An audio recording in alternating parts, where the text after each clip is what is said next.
Smile 2 takes off from where Smile 1 left off at. The psychiatrist who had the demon curse actually went, hey, let me seclude myself in the woods and I can't pass it to anybody.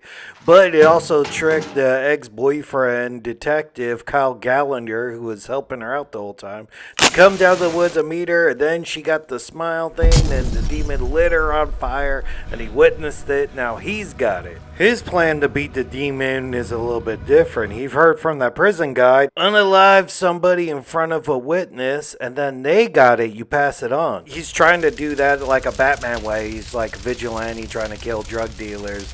And the demon's talking to him like, oh, remember that girl got burnt at the end of it? Yeah, she's right there. He stabbed a guy, and it was in front of a witness, but then that guy was shooting at him. He returned fire, and he messed that up because both of them got unalive. Then the rest of these Russian drug dealers showed up and chased him outside, and then a big 350 truck Ram thing got him. They're doing like the Friday the 13th Part 2 thing, like, well, the final girl or guy right in the first scene in the next movie should be off first. Now, this guy was just there buying some drugs, I think, and I think he saw that, or he was driving the truck, but he's got it now. Now on to the main story. This girl, Skye Riley, Lady Gaga-like pop singer, who got in a car accident a couple of years ago and really hurt her back and such. But she used to love drugs, but now they won't give her any prescriptions, so she's got to go to this dude's house to try to score some Vicodins. She likes painkillers, and it's not quite like a relapse, dude. It's not like doing blow. First of all, he answered the door with a sword, like, who the fuck are you? Like, whoa, dude, chill. He's basically in a bathrobe doing a whole bunch of rails, like the guy from Boogie Nights.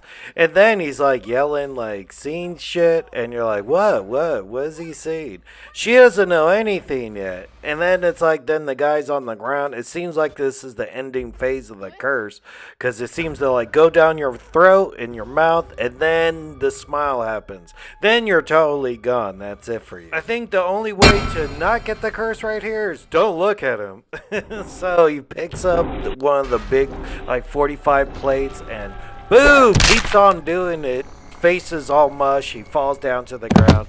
She gets the hell out of there, and she's about to call 911, but she's like, ooh, dude, I got this big old tour coming up. Dead drug dealer in the house. Drugs everywhere. This ain't a good look for me. I mean, yeah, that's pretty smart. I mean, put two together. You think the cops are going to believe your story that he did that to himself? No, you're going to be a suspect. Fuck that. I'm out. And that's right. You come from a murder house thing where someone did that to themselves. Yes, don't break routines and just act normal and do your normal day stuff.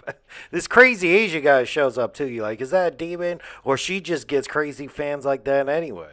Now we don't know what to think. Like, all right, we get crazy fans like that anyway? Or is this little girl one of them? I don't know, man. Or she could be special needs. Who knows? She ain't saying anything. Just smile and not say shit. So it's like, is she a demon or something? I don't know. I'm not going to overreact, but something weird's going on. She is having a day. And then when she's like trying to go to sleep at night, I think it's the first time in the Smile movie they actually slept. This dude keeps popping up and jump scaring her. She also saw that Asian dude like naked in her apartment, so she calls her friend. They had some falling out, and then she came over, and you're like, is that the real entity? I don't think girls get over that real quick. Not like boys, like we just squash our beefs, but whatever. I think they might have been lovers, so it would be considered to be a backslide.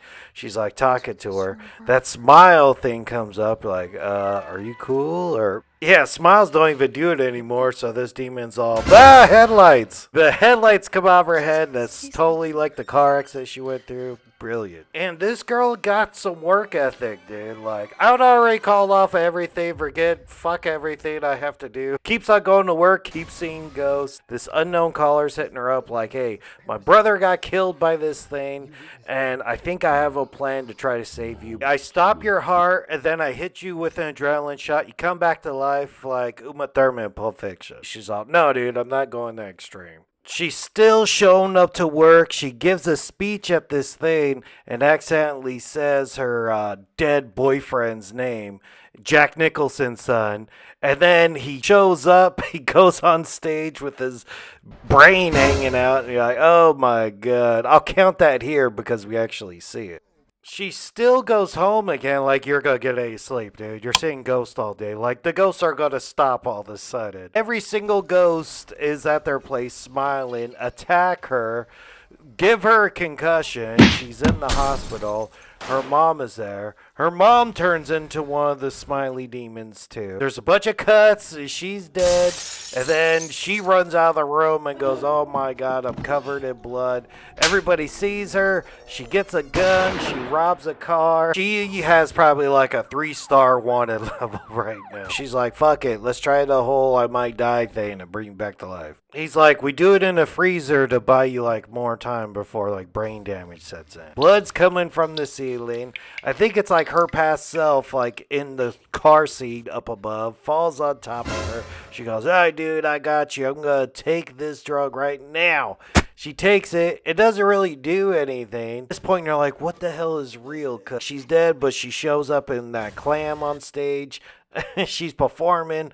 That weird monster thing shows up, goes down her throat. Then she unalives herself with a microphone in front of everybody. And you're like, oh man, she gave a whole arena the curse of the smile. So if multiple people saw it, like what, the whole arena gets it? Or just one person? It could pick one person? Who knows, but Smile 3, if they gonna do it, it's gonna be intense too.